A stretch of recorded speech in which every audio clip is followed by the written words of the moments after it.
bune! Am revenit cu un alt filmuleț, dacă să vă plâng o să comentați de cum mi-arată părerea dimineață, 94 AM. Și m-am gândit ca filmulețelor mele să le dau un nume.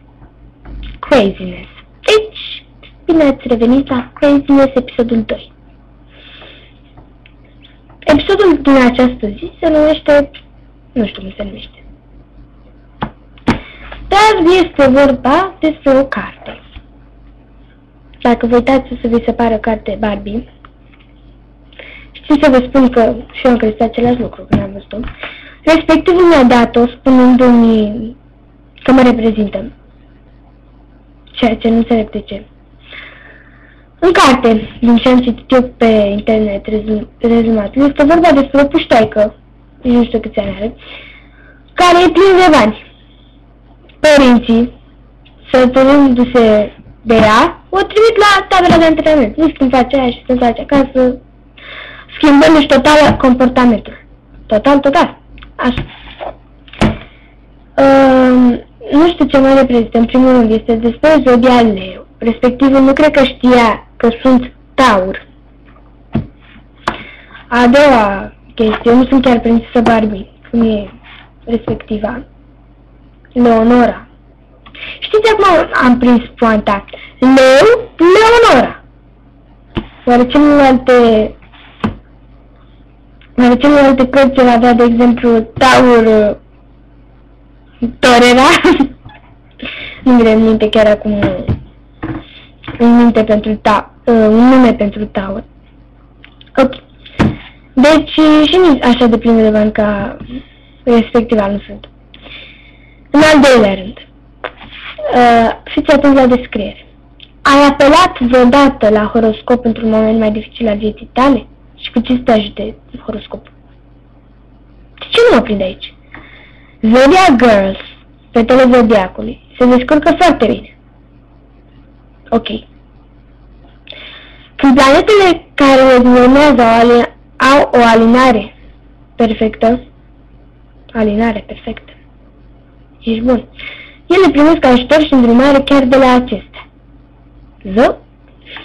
Nu este de aici, de acolo, nu? Dar nici nu este atât de ușor precum pare. Depinde de fiecare în parte să profite cât mai mult de singura lună în care a fost aleasă de fata zodiacului.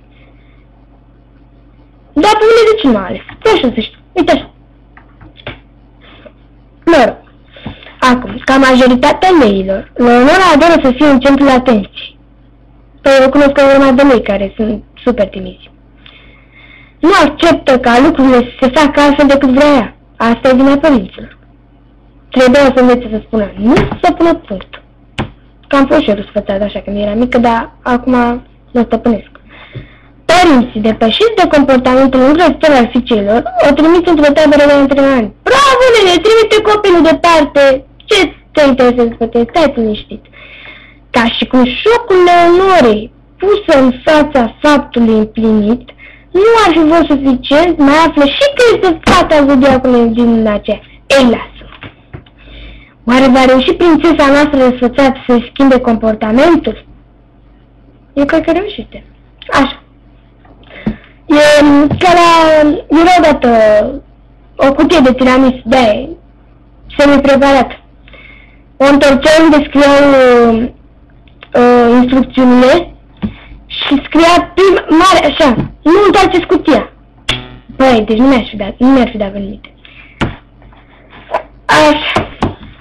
Stai scop aici, pe aici, că am găsit deserurile leului, caracteristici, realități și chestii amuzante. Loiali și mândri, leii sunt plini de energie și mai generoși decât viața. Adoră să fie remarcați și admirați. Vor face orice să-ți câștige atenție. Este un semn creativ și nativii vor avea de tras până să ajungă în vârful oricărei scări pe care se meresc să urce. Așa, bla bla bla. Element, focul, culoare, auriu, portocaliu, talisman, rubinul, diamantul, păi mă lași, la mine ce-o fi, smaraldul, animalul, câine. Bun. Zi norocoasă, duminica. Apropo de câine, Dacă nu sunt noi, n-am voie să-mi iau câine sau ce vine chestia asta? Sau animalul care este cel mai bun pentru zodia respectivă. Mă rog, să trecem peste. Planetă, Soarele. Și la mine ce e Neptun? Se înțeleg foarte bine cu Berbec, cu Săgetătorul Balanță. Nu se înțeleg absolut deloc cu Fecioara Scorpion. Cu vede un leu Raiul. Aniversarea lor în fiecare zi, atenție permanentă și complimente. Un leu nu are o razmă dacă i s-a stabilit sarci în casă, să facă curat, să gătească și să se iubească pe alții. Dei celebri. George Bernard Shaw, n-am aminte. Bill Clinton, nici de ăsta. Peter Kay, nici atât. Madonna, am auzit de ea. Și Joan Catherine Rowling. Mi se pare că am câteva cărți de ei. Alea cu Harry Potter. Deci aceasta este cartea. Sper să-mi dați și mie niște sugestii. Să o citesc sau să nu citesc. Să-mi pierd timpul sau să nu pierd timpul. Oricum mi se pare pierde timp. După copertă. Dar știți probabil, nu judeca o carte după copertă. Deci acesta a fost episodul meu. Cu Elinet. Și gata, mi-am dat seama cum să numesc episodul. Nu judeca o carte după copertă. Deci cam inspirație. Pup!